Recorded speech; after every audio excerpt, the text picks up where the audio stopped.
And at noon, we got Arizona, who's 6-3. Travel number 25, Cincinnati, who's 7-2. Cincinnati favored by 6 on FS1. Noah Fafita has gone 182 of 285, thrown for 2,200 yards, 23 touchdowns, 4 interceptions.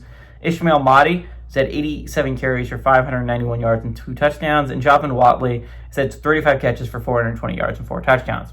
Brendan Sorsby for the Bearcats has gone 143 of 236, thrown for 2,050 yards, 20 touchdowns, 2 interceptions. Tawee Walker's had 97 carries for 533 yards and 4 touchdowns, and Cyrus Allen's had 35 catches for 500 yards and 9 touchdowns. These two teams have never played, by the way. Cincinnati's coming off a heartbreaker, right? You're talking about a Cincinnati team that was in my 2 weeks ago was in my college football playoff top 12. This was a team that I had in my college football playoffs 2 weeks ago, and then they took that loss to Utah, right? That loss to Utah was absolutely devastating to Cincinnati's playoff hopes. All that being said, not at-large hopes, I should say. That being said, I don't think it's impossible, again, for Cincinnati to go to the college football playoffs. They control their own destiny. All they have to do is win out. If they win out, they're in the playoffs, and there's not really that much of a debate, right? They have a game against BYU left on the schedule. If they can find a way to win this game, the BYU game, and the game to end the year, if they can win their next 3, they'll be 10-2, and they will be going to the Big 12 championship to play Texas Tech. Now, the real question is, can that resume get good enough to be in the college football playoffs, even if they don't win the Big 12 championship? And that one's going to be a tough one to evaluate to see. They're going to have to see some teams fall apart in front of them. Right now, Cincinnati's not even in my first 4 out.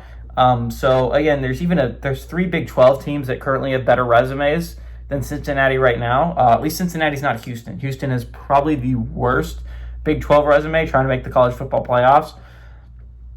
So if you're looking at that perspective, Cincinnati, at least you're not Houston with that awful loss to West Virginia. But the Bearcats need to win this one. This is a solid Arizona team that's coming to town. They're 6-3.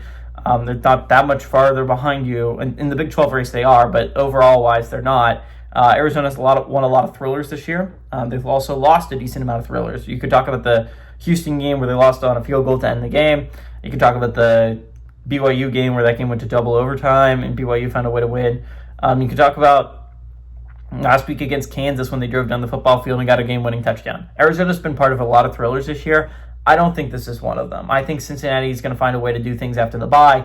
I think they end up setting that game against BYU as such a massive game. We're talking about college football playoff implications. I think there is a decent argument that that's where college game day should go next week, is between the game between Cincinnati and BYU because of how big the playoff implications are. I think there's a decent argument if USC and Oregon both win this week, that's where college game day should go. But I think Cincinnati BYU could be a massive game when talking about college football playoff implications next week.